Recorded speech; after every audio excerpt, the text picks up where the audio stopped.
जय श्री राम, राधे राधे। स्वागत है आपका मेरे चैनल में।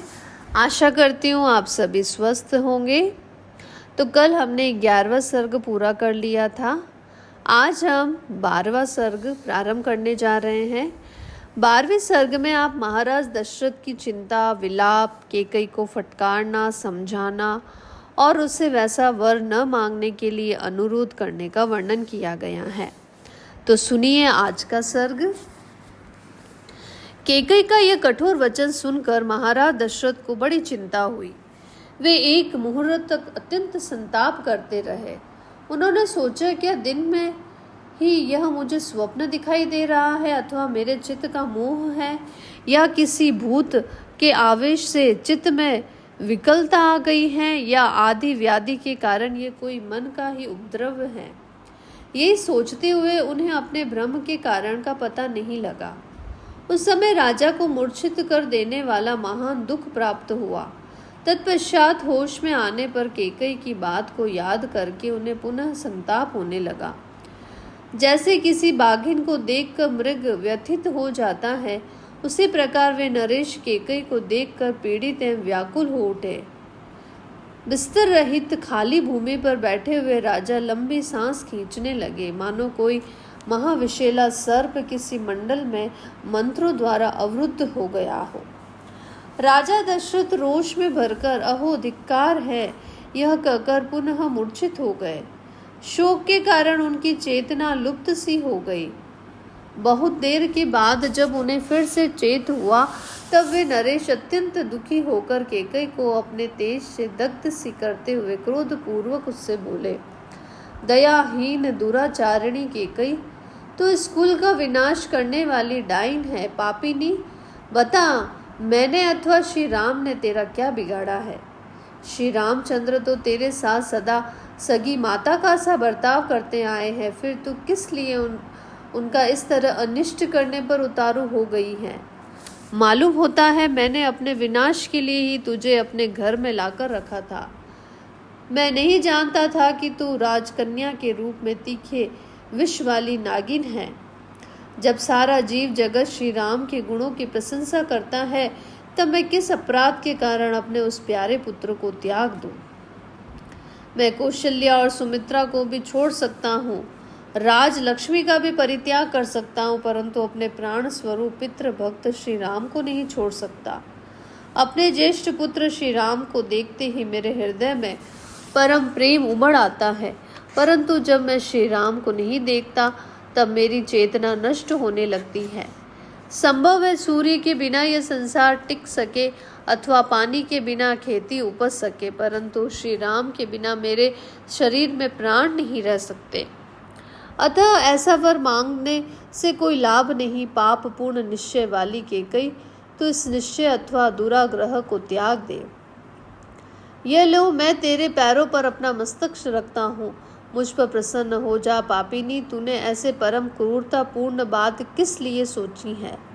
यदि यह जानना चाहती है कि भरत मुझे प्रिय है या अप्रिय, तो रघुनंदन भरत के संबंध में तू पहले जो कुछ कह चुकी है वह पूर्ण हो, अथवा तेरे प्रथम वर के अनुसार मैं भरत का राज्याभिषेक स्वीकार करता हूँ।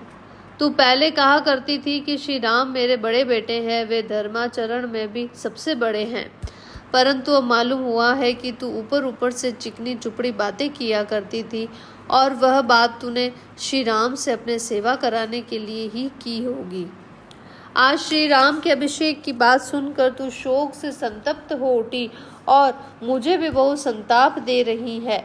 इससे जान पड़ता है कि इस सूने घर में मुझ पर भूत आदि का आवेश हो गया है, अतः तू परवश होकर ऐसी बातें कह रही हैं।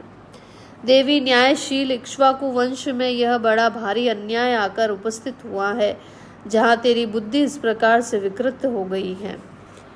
विशाल लोचने, आज से पहले तूने कभी ऐसी कोई आचरण नहीं किया जो अनुचित अथवा मेरे लिए अप्रिय हो, इसलिए तेरी आज की बात पर भी मुझे विश्वास नहीं होता है।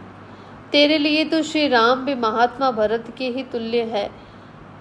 तू बहुत बार बातचीत के प्रसंग में स्वयं ही यह बात मुझसे कहा करती है। भीरु स्वभाव वाली देवी, उन्हीं धर्मात्मा और यशस्वी श्री राम का 14 वर्षों के लिए वनवास तुझे कैसे अच्छा लगता है? जो अत्यंत सुकुमार और धर्म के दृढ़ता पूर्वक मन लगाए रखने वाले हैं, उन्हें श्री राम को वनवास देना तुझे कैसे रुचिकर जान पड़ता है। अहो, तेरा हृदय बड़ा कठोर है। सुंदर नेत्रों वाली केकई, जो सदा तेरी सेवा शुश्रूषा में लगे रहते हैं, उन नयनाभिराम श्री राम को देश निकाला देने की इच्छा तुझे किस लिए हो रही है। मैं देखता हूँ भरत से अधिक श्री राम ही सदा तेरी सेवा करते हैं। भरत उनसे अधिक तेरी सेवा में रहते हो, ऐसा मैंने कभी नहीं देखा। नरश्रेष्ठ श्री राम से बढ़कर दूसरा कौन है जो गुरुजनों की सेवा करने, उन्हें गौरव देने, उनकी बातों को मान्यता देने और उनकी आज्ञा का तुरंत पालन करने में अधिक तत्पर दिखाई देता हो। मेरे यहाँ कोई सहस्त्र स्त्रियां हैं और बहुत से उपजीवी भृत्यजन हैं, परंतु किसी के मुंह से श्री राम के संबंध में सच्ची या झूठी किसी प्रकार की शिकायत नहीं सुनी है। पुरुष सिंह श्री राम समस्त प्राणियों को शुद्ध हृदय से सांत्वना देते हुए प्रिय आचरणों द्वारा राज्य की समस्त प्रजाओं को अपने वश में किए रहते हैं। वीर श्री रामचंद्र अपने सात्विक भाव से समस्त लोगों को दान के द्वारा, दूजों को सेवा से, गुरुजनों को और धनुष बाण द्वारा युद्ध स्थल में शत्रु सैनिकों को जीत कर अपने अधीन कर लेते हैं। सत्य, दान, तप, त्याग, मित्रता, पवित्रता, सरलता, विद्या और गुरु शुश्रूषा, ये सभी सुदृढ़ श्री राम में स्थिर रूप से रहते हैं। देवी, महर्षियों के सम्मान तेजस्वी उन सीधे साधे देव तुल्य श्री राम का तू क्यों अनिष्ट करना चाहती हो।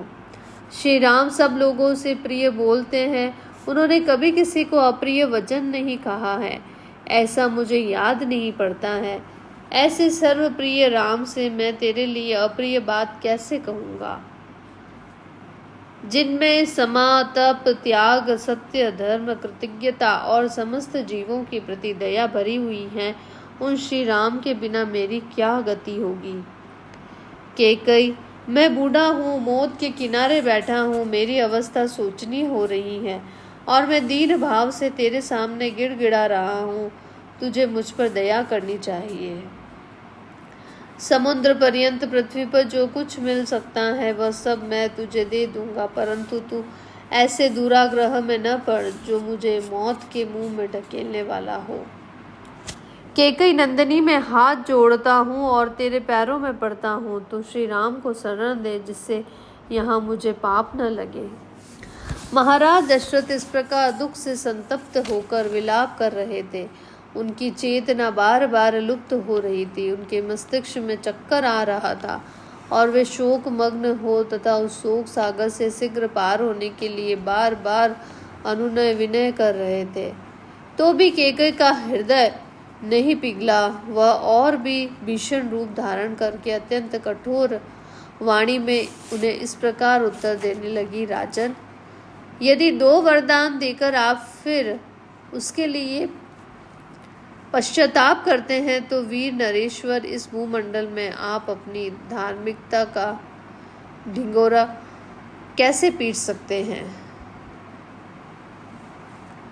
धर्म के ज्ञाता महाराज,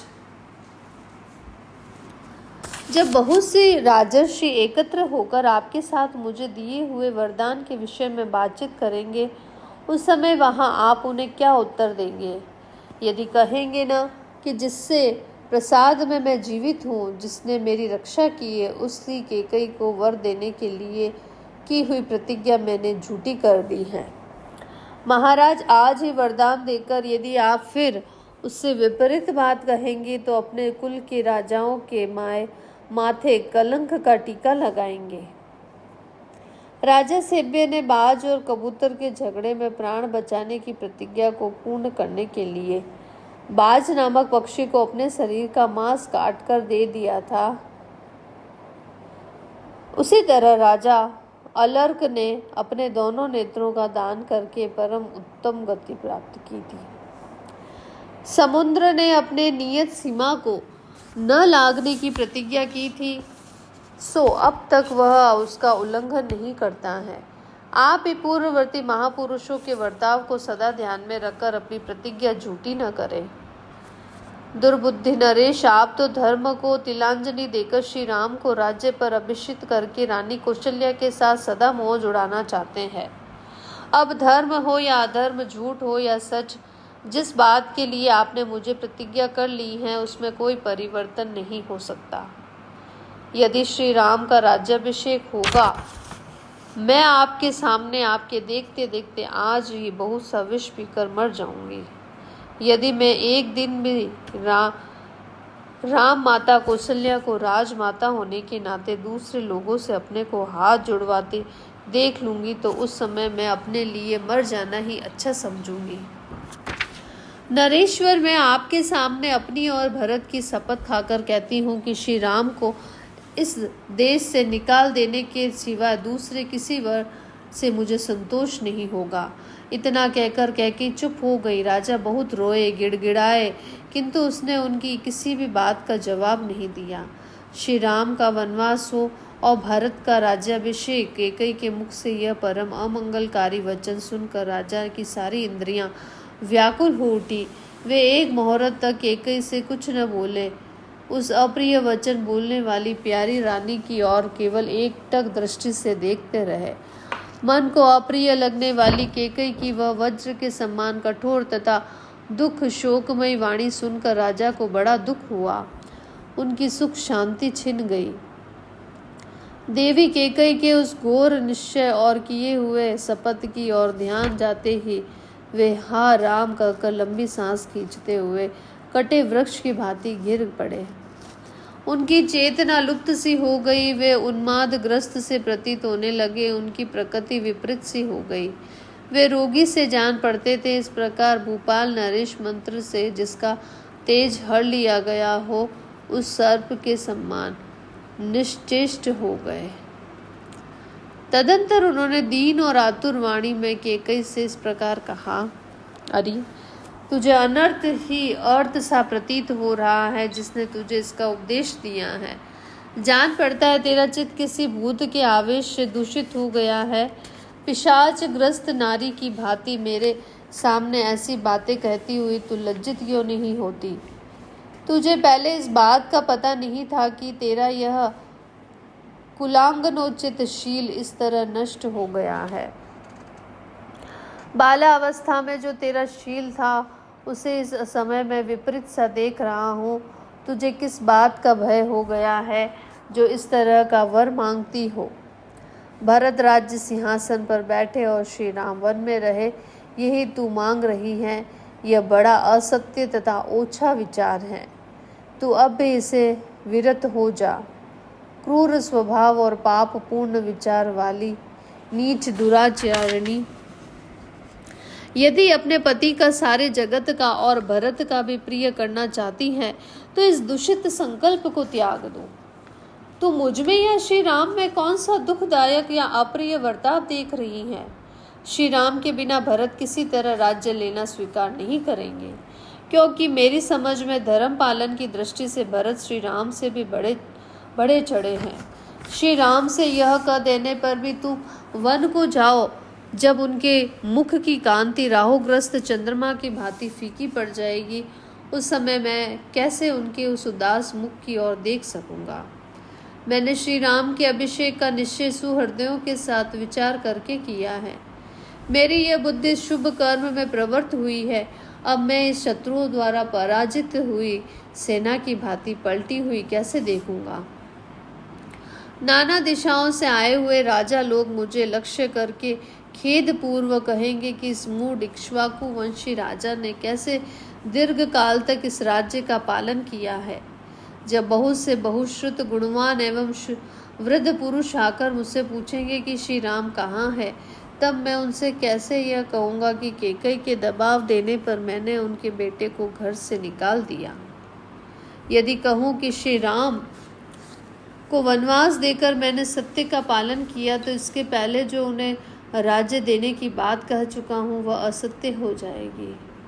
यदि राम वन को चले गए तो कौशल्या मुझे क्या कहेगी? उसका ऐसा महान अपकार करके मैं उसे क्या उत्तर दूंगा? हाय, जिसका पुत्र मुझे सबसे अधिक प्रिय है, वो प्रिय वचन बोलने वाले कौशल्या जब जब दासी, सखी, पत्नी, बहन और माता की भांति मेरा प्रिय करने की इच्छा से मेरी सेवा में उपस्थित होती थी, तब तब उस सत्कार पाने योग्य देवी का भी मैंने तेरे ही कारण कभी सत्कार नहीं किया। तेरे साथ जो मैंने इतना अच्छा बर्ताव किया है, वह याद आकर इस समय मुझे उसी प्रकार संताप दे रहा है जैसे हानिकारक व्यंजनों से युक्त खाया हुआ अन्न किसी रोगी को कष्ट देता है। श्री राम के अभिषेक का निवारण और उनका वन की ओर प्रस्थान देखकर निश्चय ही सुमित्रा भयभीत हो जाएगी। फिर वह कैसे मेरा विश्वास करेगी। हाय, बेचारी सीता को एक ही साथ दो दुखद एवं अप्रिय समाचार सुनने पड़ेंगे, श्री राम को वनवास और मेरी मृत्यु। जब वह श्री राम के लिए शोक करने लगेगी, उस समय मेरे प्राणों का नाश कर डालेगी। उसका शोक देखकर मेरे प्राण इस शरीर में नहीं रह सकेंगे। उसकी दशा हिमालय के पार्श्व भाग में अपने स्वामी किन्नर से बिछुड़ी हुई किन्नरी के समान हो जाएगी। मैं श्री राम को विशाल वन में निवास करते और मिथिलेश कुमारी सीता को रोती देखकर अधिक काल तक जीवित रहना नहीं चाहता। ऐसी दशा में तू निश्चय ही विधवा होकर बेटे के साथ अयोध्या का राज्य करना। ओह, मैं तुझे अत्यंत सती साध्वी समझता था, परंतु तू तो बड़ी दुष्टा निकली। ठीक उसी तरह जैसे कोई मनुष्य देखने में सुंदर मदिरा को पीकर पीछे उसके द्वारा किए गए विकार से वह समझ पाता है कि उसमें विष मिला हुआ था। अब तक जो तू सांत्वनापूर्ण मीठे वचन बोलकर मुझे आश्वासन देती हुई बातें किया करती थी, वह तेरी कही हुई सारी बातें झूठी थी।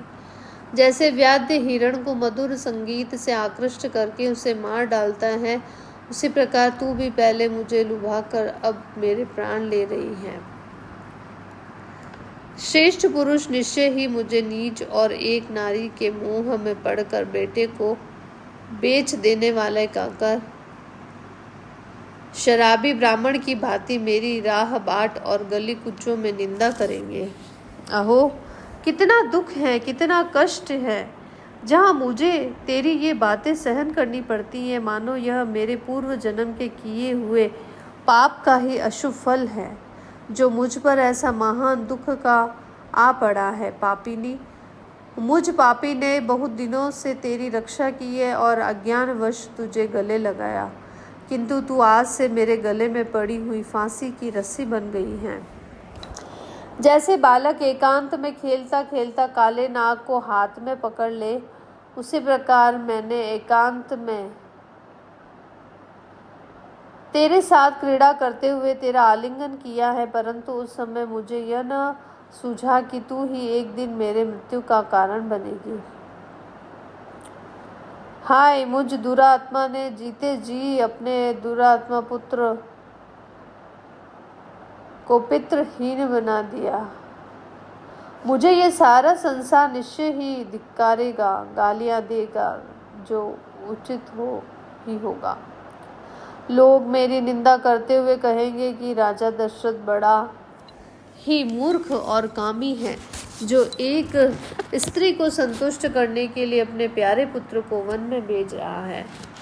हाय, अब तक तो श्री राम वेदों का अध्ययन करने, ब्रह्मचर्य व्रत का पालन करने तथा अनेकानेक गुरुजनों की सेवा में संलग्न रहने के कारण दुबले होते चले आए हैं। अब जब इनके लिए सुख भोग का समय आया है, तब ये वन में जाकर महान कष्ट में पड़ेंगे। अपने पुत्र श्री राम से यदि मैं कह दूं कि तुम वन को चले जाओ, तो वे तुरंत बहुत अच्छा कहकर मेरी आज्ञा को स्वीकार कर लेंगे। मेरे पुत्र राम दूसरी कोई बात कहकर मुझे प्रतिकूल उत्तर नहीं दे सकते हैं।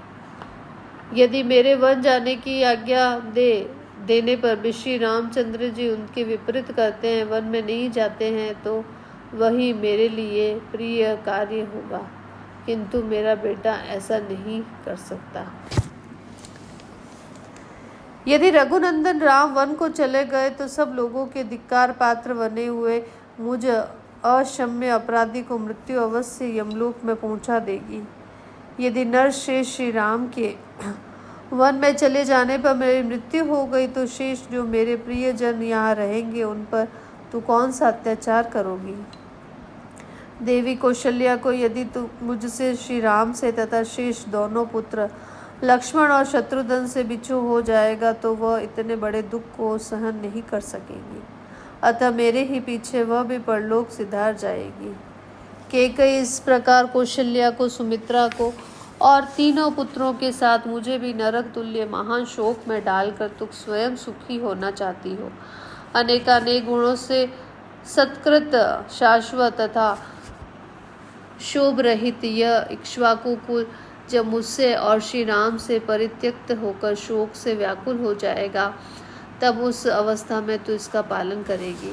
यदि भरत को भी श्री राम का यह वन में भेजा जाना प्रिय लगता हो तो मेरी मृत्यु के बाद वह मेरे शरीर का दाह संस्कार न करे। पुरुष शिरोमणि श्री राम के वन गमन के पश्चात मेरी मृत्यु हो जाने पर अविधवा होकर तू बेटे के साथ अयोध्या का राज्य करेगी। राजकुमारी, तू मेरे दुर्भाग्य से मेरे घर में आकर बस गई। तेरे कारण संसार में पापचारी की भांति मुझे निश्चय ही अनुपम अपयश, तिरस्कार और समस्त प्राणियों से अवहेलना प्राप्त होगी। मेरे पुत्र सामर्थ्यशाली राम बार बार रथों, हाथियों और घोड़ों से यात्रा किया करते थे। वे ही अब उस विशाल वन में पैदल कैसे चलेंगे। भोजन के समय जिनके लिए कुंडलधारी रसोइये प्रसन्न होकर पहले मैं बनाऊंगा ऐसा कहते हुए खाने पीने की वस्तुएं तैयार करते थे, वही मेरे पुत्र श्री रामचंद्र वन में कसेले विषाक्त कड़वे फलों का आहार करते हुए किस तरह निर्वाह करेंगे। जो सदा बहुमूल्य वस्त्र पहना करते थे और जिनका चिरकाल से सुख में ही समय बीता है, वे श्री राम वन में गेरुए वस्त्र पहनकर कैसे रह सकेंगे। श्री राम का वनगमन और भरत का अभिषेक, ऐसा कठोर वाक्य तूने किसकी प्रेरणा से अपने मुंह से निकाला है। स्त्रियों को धिक्कार है क्योंकि वे शठ और स्वार्थ परायण होती हैं, परंतु मैं सारी स्त्रियों के लिए ऐसा नहीं कह सकता। केवल भरत की माता का ही निंदा करता हूँ। अनर्थ में ही अर्थ बुद्धि रखने वाली क्रूर केकई, तू मुझे संताप देने के लिए इस घर में बसाई गई है। अरे मेरे कारण तू अपना कौन सा अप्रिय होता देख रही है, अथवा सबका निरंतर हित करने वाले श्री राम में ही तुझे कौन सी बुराई दिखाई देती है। श्री राम को संकट के समुद्र में डूबा हुआ देखकर तो पिता अपने पुत्र को त्याग देंगे, अनुरागणी स्त्रियां भी अपने पतियों को त्याग देगी। इस प्रकार यह सारा जगत ही कुपित विपरीत व्यवहार करने वाला हो जाएगा। देव कुमार के सम्मान कमनीय रूप वाले अपने पुत्र श्री राम को जब वस्त्र और आभूषणों से विभूषित होकर सामने आता देखता हूँ तो नेत्रों से उसकी शोभा निहार कर निहाल हो जाता हूँ। उन्हें देखकर ऐसा जान पड़ता है मानो मैं फिर जवान हो गया हूँ। कदाचित सूर्य के बिना भी संसार का काम चल जाए, वज्रधारी इंद्र के वर्षा न करने पर भी प्राणियों का जीवन सुरक्षित रह जाए, परंतु राम को यहाँ से वन की ओर जाते देखकर कोई भी जीवित नहीं रह सकता, मेरी ऐसी धारणा है। अरे तू मेरा विनाश चाहने वाली, अहित करने वाली और शत्रु रूप है। जैसे कोई अपनी ही मृत्यु को घर में स्थान दे रहा है, उसी प्रकार मैंने तुझे घर में बसा लिया है। खेद की बात है कि मैंने मोहवश तुझ महाविशेली नागिन को चिरकाल से अपने अंक में धारण कर रखा है, इसीलिए आज मैं मारा गया। मुझसे श्री राम और लक्ष्मण से हीन होकर भरत समस्त बांधवों का विनाश करके तेरे साथ इस नगर तथा राष्ट्र का शासन करे तथा तू मेरे शत्रुओं का हर्ष बढ़ाने वाली हो। क्रूरतापूर्ण बर्ताव करने वाली केकई, तू संकट में पड़े हुए पर प्रहार कर रही है। अरे अब तो दुराग्रह पूर्वक आज ऐसी कठोर बातें मुंह से निकालती है, उस समय तेरे दांतों के सैकड़ों टुकड़े होकर मुंह से नीचे क्यों नहीं गिर जाते।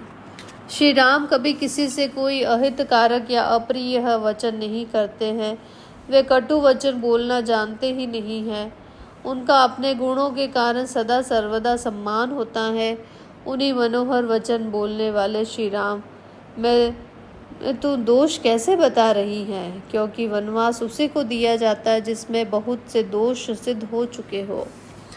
ओ कैकेयी, राज के कुल की जीती जागती कलंक, तू चाहे ग्लानि में डूब जा अथवा आग में जलकर खाक हो जा, या विष खाकर प्राण दे दे अथवा पृथ्वी में हजारों दरारें बनाकर उसमें समा जा, परंतु मेरा अहित करने वाली तेरी वह अत्यंत कठोर बात मैं कदापि नहीं मानूंगा।